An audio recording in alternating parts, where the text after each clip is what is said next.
No Brasil foi contado para nossa gente que várias coisas não são pra gente, para quem nasceu na minha realidade, né? Ó, isso aqui não é para você, isso aqui não é para você, isso aqui não é para você, isso aqui não é para você, isso aqui não é para você. E aí as opções ficaram pouquíssimas demais. É como se tivesse sobrado pra gente mesmo a miséria, o caos, a escassez. O que restou de resíduo na humanidade ficou pra gente. Sim. E a galera foi acreditando nisso, o que não era uma verdade. A galera foi acreditando que era verdade e foi deixando de lutar e o tempo foi passando. E aí a galera ficou meio que, eu acho que não dá, eu acho que a minha idade chegou e não dá, eu acho que não dá, eu acho que não dá, e foi parando. Uhum. Então, quando essas crenças são quebradas na mente dessa galera, a galera fala, eu, por exemplo, comecei a trabalhar porque eu queria comer carne. Me falaram que não era pra mim. Igual falaram várias outras coisas. E eu falei, não, eu vou comer carne. Quando eu determinei que eu ia comer carne, eu comecei a trabalhar no sentido de fazer o que falaram que não dava para ser feito e provar que tinha que ser feito, que dava para ser feito. Isso aos 7 anos de idade. A partir dali... 7 anos? 7 anos de idade. Eu tive a infância roubada pelo trabalho infantil. Isso não é bonito. Uhum. No meu caso, não tinha opção.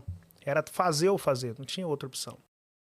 Só que quando veio essa crise de 2016 para 2017, aí eu falei, cara, deu para mim nessa cidade. Vou para um lugar que eu consiga visualizar outras coisas. E aí me mudo para o Rio de Janeiro. Chego no Rio de Janeiro, aquela parada de ver o que dá para fazer. Eu sempre tive a ótica do meu pai.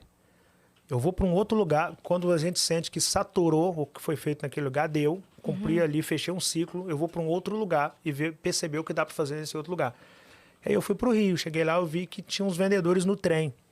Eu não fui para a capital do Rio, fui para Piabetá, né? Bem longe de Copacabana, só que tinha um trem. E aí eu comecei a vender bala nesse trem e depois fui conhecer o mar e comecei a vender água na praia. Que era o que dava para fazer uma cidade de 40 graus, você imagina, vender água na praia. Só que você descobre quando você chega na praia que 40 graus não é garantia que você vai vender água. Porque tudo muda o cenário o tempo todo. Só que ali eu já tinha muita maturidade. E aí eu fui para a praia para fazer o que dava, tendo vontade de trabalhar, tendo coragem de trabalhar e sabendo que aquilo compensava, porque era o momento do Rick cuidar do Rick. E praticar tudo aquilo que ele tinha buscado de conhecimento durante uma caminhada, durante uma vida toda. Quando eu chego em Copacabana, eu descubro que não dava para vender tanta água assim, só porque o sol era 40 graus. E aí eu começo a lapidar as minhas técnicas de venda e começo a vender mais pelo relacionamento do que pela água propriamente dita. A minha intenção era vender água, a minha estratégia era me relacionar para vender água. Então os vendedores vendiam muito rápido, andava muito rápido, vendia cantando, gritando, água, água, água. E eu ia parando, cliente em cliente, trocando ideia. No final de cada ideia daquela eu vendia, ou no final de algumas daquelas ideias eu vendi. Aí eu descobri que não era tão simples, descobri que tinha muito não entre um sim e o outro sim. Eu oferecia 30 águas para vender uma. Eu tive que descobrir isso na tora, porque com o tempo eu comecei a oferecer água, água, água, eu não vendia, eu tenho que contar quantos nãos eu estou tomando aqui. Aí comecei a contar e descobri que mais ou menos a cada 30 águas que eu vendia, que eu oferecia, eu vendia uma. A minha meta era vender 120 garrafas de água. Então são 30, eu multiplico 30 por 120, que vai dar 3.600. Como eu tomava 29 nãos a cada 30, eu multiplico 30 por 29, que são 3.480 nãos. 120 é a minha meta. 3.600 é a quantidade que eu tenho que oferecer e 3.480 é a quantidade de nãos que eu tenho que ganhar. Está disposto a tomar. Para estar disposto a tomar para vender 120 garrafas de água. Com o tempo eu descobri que não tem a ver com quantas águas que eu consigo vender. Tem a ver com quantos nãos eu consigo suportar até que eu consiga vender a minha meta. O mundo dos negócios não tem a ver com quantos sims você alcança, mas sim com quantos nãos você se porta. Quem entender que o mundo dos negócios é um jogo de quem suporta mais nãos, alcança o extraordinário. Quem achar que o mundo dos negócios é um jogo de quem consegue mais sim, fica pelo caminho. Quando eu entendi isso, eu entendi minha taxa de conversão e isso me conduziu a resultados diferenciados, porque estava longe de ser extraordinário até o episódio do gravar o vídeo da água. Até ali eu tinha um resultado diferente dos demais, porque eu já tinha cálculos matemáticos, eu já tinha educação financeira, eu tinha controle emocional para suportar 29 nãos. Tem gente que começa a vender água na praia, pega a caixa de isopor no primeiro dia, vai todo animado, toma 15 nãos e fala, isso não é para mim. E por que não é para ele? Não é por causa do sol, não é por causa dos nãos, não é por causa do peso da caixa de isopor, é por causa da falta de controle emocional. Aí ele pensa que não é para ele. Eu já tinha controle emocional. Eu tinha educação financeira, eu não conseguia ganhar rio de dinheiro vendendo água, mas eu conseguia ganhar 300, 400 reais. Num dia bom, eu conseguia ganhar um valor desse. Num domingo, por exemplo, de muito sol. Mas na segunda-feira, os demais que também conseguiam ganhar um valor desse, já não iam na segunda. Eles se reuniam na segunda para fazer um churrasco, para ir para casa da piscina, para ir para não sei onde, e na segunda eu estava lá novamente. Porque eu sabia que a concorrência era menor. Uma vez que eles não estavam na areia, tinha menos concorrência para a mesma oferta. Eu estava lá na areia vendendo. Quando chegava na terça-feira, eu tinha o dinheiro que eu ganhei no domingo, o dinheiro que eu ganhei na segunda e a possibilidade de ganhar dinheiro na terça. Eles não tinham o dinheiro que eles ganharam no domingo, eles não tinham ganhado nada na segunda e eles não tinham nada para investir para tentar ganhar na terça. Eu estava anos-luz à frente deles. E aquilo começou a formar em torno do Rico um diferencial e um instinto de liderança que começou a servir como base para os demais. A galera começou a me perguntar, como é que você faz? Como é que você vende? Como é que você consegue esses cálculos? Como é que você chegou nessa taxa de conversão? Como é que você conseguiu desenvolver esse controle para suportar tantos nãos? Eu comecei a contar para aquela galera e eu descobri que ensinar venda dava mais dinheiro que vender. E aí eu comecei a vender a ideia de como eu fazia para ter aquele resultado, mesmo que pequeno. Mas aquele resultado pequeno era melhor que o resultado dos demais e os demais queriam aquele resultado. Sim. E eu tinha muita tranquilidade para fazer isso. Até o dia que eu tô lá vendendo água na praia, chega um turista, um grupo de turistas. Um deles me pede uma água, tinha uma galera junto com ele. Eu tô vendendo água para ele e um turista tá reclamando que o Brasil tava em crise, que ele tava indo embora daqui, tentava ir de outro lugar, mas ele tava falando assim, diminuindo muito o Brasil. E aí eu ouvi aquilo tudo e em um dado momento eu viro para ele e falo, meu parceiro, o Brasil não tá nessa crise toda que você tá falando, não. Aquele cara levanta, começa a falar, cara, quem é você para falar de crise, cara? Você é a crise. Você é o retrato dela. Você tá com uma caixa de isopor com 50 quilos nas costas. Você deve pesar menos que essa caixa. Você é a crise. Acorda, eu rodei o mundo todo. Tô indo embora desse Brasil por causa de ignorância como você. Porque aqui no Brasil tem um cara que vende água, pensa que pode falar de crise. E o cara não sabia com quem ele tava falando. E eu na minha tranquilidade ali, ouvindo aquele cara falar aquilo. Quando ele terminou, eu agradeci o rapaz que tinha comprado a água, eu virei para ele e falei, meu parceiro, opinião não se discute, se é a sua eu tenho que respeitar. Se precisar de uma água enquanto estiver por aqui, me chame que eu trago para você. E fui saindo. Só que quando você não responde uma ofensa com outra ofensa, você ganha uma luta sem subir no ringue daquele cara, né? Quando você responde uma ofensa com outra ofensa, você se torna ofensor. E eu não consigo ofender. O Deus que eu conheço só me ensinou sobre amor. Eu só consigo amar. Então não subo no ringue dele. Eu que determino se eu subo no ringue dele ou não.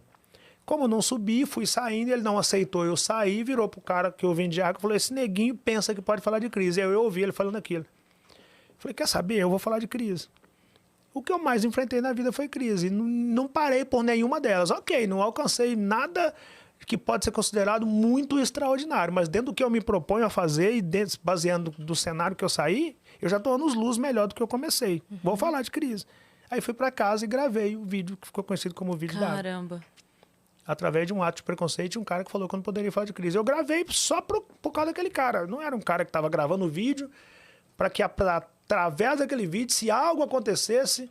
Você nem sabia o que poderia acontecer. Não, tinha a menor noção. Mas a fé que eu tenho, hoje, né, baseado na fé que eu tenho, eu penso que naquele dia Deus falou, agora chegou a hora da promessa se manifestar na sua vida.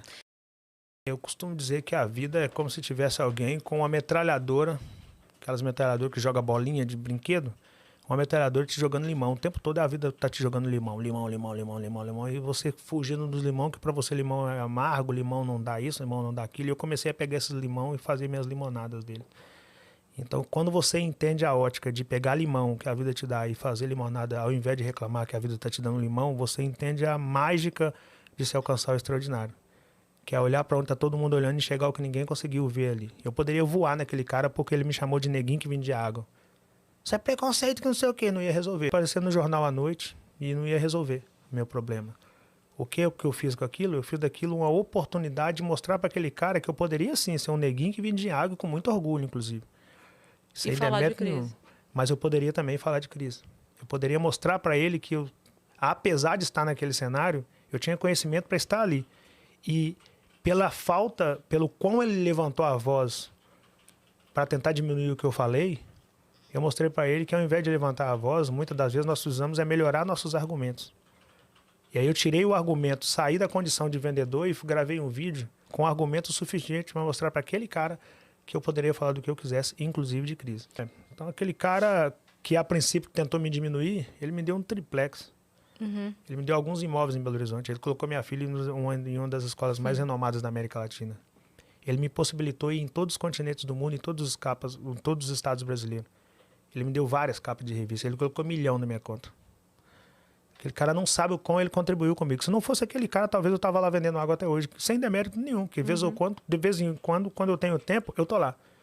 Mas graças a um cara que tentou me diminuir e fez isso com um cara preparado, ele mostrou pra mim que o mundo era maior do que a Copacabana. Quando o mundo olhar para você, você tem que estar pronto. Eu falo isso sempre. Tem duas coisas que não dá tempo de você ser preparado durante a caminhada, quando a oportunidade chega. A primeira, não dá para você ganhar dinheiro antes de ter educação financeira. E a segunda, se você tiver a oportunidade antes de ter o preparo, você não consegue se sustentar de pé. E eu consegui fazer as duas coisas. Eu busquei educação financeira antes de chegar ao recurso financeiro e eu me preparei antes da oportunidade chegar. E talvez por isso eu consiga me firmar depois daquele vídeo. Pela soma de fatores de busca de conhecimento em todos os níveis antes de ter a oportunidade de ser visto por mais pessoas. Porque muita gente quer ser visto por mais pessoas, só que quando isso acontece, aquela pessoa não consegue se sustentar de pé pela falta de controle emocional, pela falta de conhecimento para os próximos passos e pela falta de educação financeira. Então o cara ganha, sei lá, 100 mil e quer andar de Porsche. E ele descobre depois que ele comprou uma Porsche financiada que o imposto dessa Porsche dá para comprar 2 carros populares no final do ano. Só que aí ele já comprou a Porsche. E aí ele perde os 100 mil, perde a Porsche e perde a possibilidade de ter 2 carros.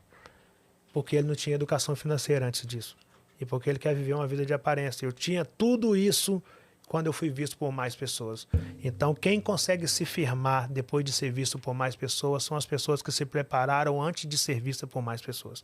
Não dá tempo de você se preparar depois que a oportunidade chega. A pior coisa que pode acontecer são o dinheiro chegar antes da educação financeira ou a oportunidade chegar antes do preparo. Pega essa visão.